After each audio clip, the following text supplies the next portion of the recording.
Alright, Forex market guys, second analysis for the day today, Friday. We're looking at the pound versus the US dollar. We've seen the dollar versus the Canadian in the previous video. The Canadian is really killing it. Here, it's not exactly the case. Even though correlation is relatively, positive, the pound is not having the same success as the Canadian dollar.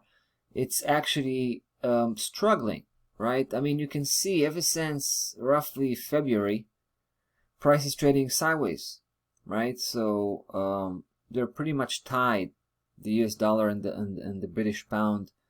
Although we do believe that the pound's gonna have the upper hand at the end of the day, right? That's why we're here.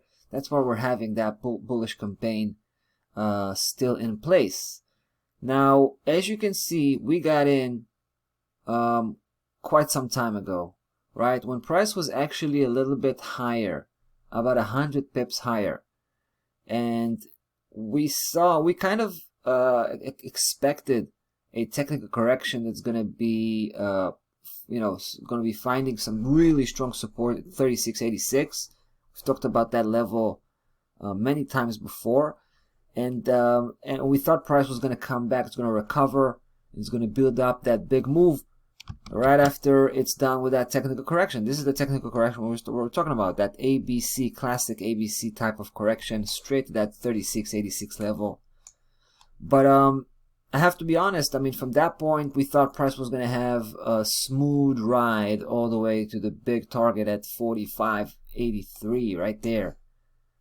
But unfortunately, that was not the case. It can just continue to trade sideways in a kind of in a bizarre way, I have to say. But at the end of the road, it's still trading above 36.86, so it's in the right side of that level. And as long as it's trading above that level, we're going to stay committed to this bullish campaign and to the target that we have at 45.83. So right at this point, I guess we expect price to start to push forward, like seriously, right? I mean, until now, it's been playing around, trading sideways in a very obnoxious way. But right now, I expect price to break forward, and once it does, we'll take that as a sign to start and build up that position. Right now, the position is very small, actually, just one trade. But yeah, everything remains the same. I thought it was going to be a good idea to come back and let you know exactly what's going on. It's been a while since last time we've been here, and you can see why, right? There was simply not much to talk about.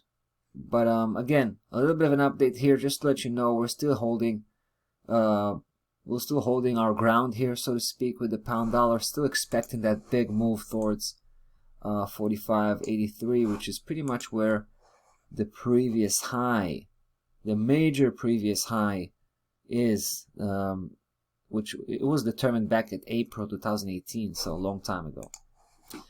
Alright guys, that's about that for the pound versus the US dollar. That's about that for the day today. Enjoy the rest of it. We'll be back on Monday. Take care.